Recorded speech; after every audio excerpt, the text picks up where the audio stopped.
Yeah, good morning, Jeff. Morning, everyone. Our advice is just be a little bit cautious because we think that the market is kind of very finely poised, waiting for what potentially could be a very, very big move, but we've got no direction, no idea which direction that could be. I realize that doesn't sound helpful, but frankly, there are just so many unanswered questions out there right now that. Until we start to get answers to those, our advice is actually, unless you can really afford to take what could be a pretty big hit and possibly even a permanent hit, then it's better to, just sit on the sidelines, at least hold some dry powder right now. So we've actually having been sort of fully invested for quite a long time, we're actually quite dramatically raising cash levels right now. There's some great profits to take those profits, and fear of missing out you should be able to swallow your fear of missing out rather than expose yourself to the risk of what could be some pretty significant losses if we get a reversal.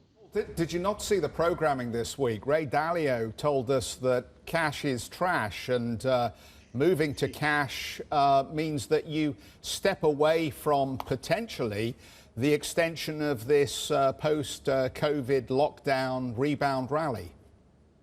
He's right about the second point, but we just don't know that rally is ready to continue.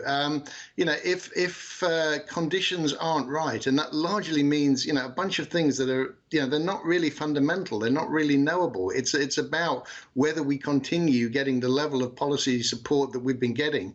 Unless we see that, then trash could be 15, 20, 25% better than a correction being in equities. So we're not saying go 100% to cash. I don't think we've ever said that. But as I say, having been fully invested for a pretty long time right now, we're actually saying, build up those cash levels significantly. And also, we still see that there's value in treasuries, which I guess Bridgewater is still holding quite a lot of treasuries as part of their approach. But we still think that treasuries, and after what's happened in the last couple of days, gold and gold miners are one of the best ways to hedge that equity risk. But that risk has suddenly gone, up and off the scale, even though the opportunities are there.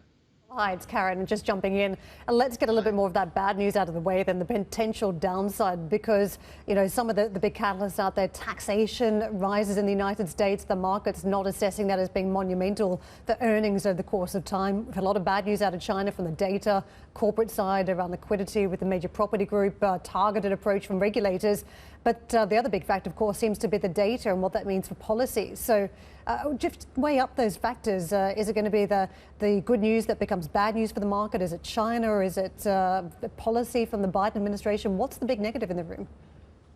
Possibly every single one of those. Bad news becoming good news. At some point, that could just run out of steam. You've got to remember, we've got to look forward to the whole debt ceiling fiasco going on. We've got the reappointment of Powell or not. There are so many, risks to policy. And what we can do is we can actually track what's going on at the moment. And for the last few weeks, we haven't really seen any increase in the U.S. so-called public debt, sovereign debt. It's actually, if anything, been slightly decreasing, which is that's a really negative story for markets, especially when it's happening at a time when China's actually tightening up on liquidity as well. So it's actually been the expansion in the balance sheet that the Fed put in place already, that the banks are now taking up. That's what's kept the market going for the last few weeks, if it's been kept going at all. And until we really get some clarity on, are the Fed going to keep their pedal to the metal, which they probably aren't,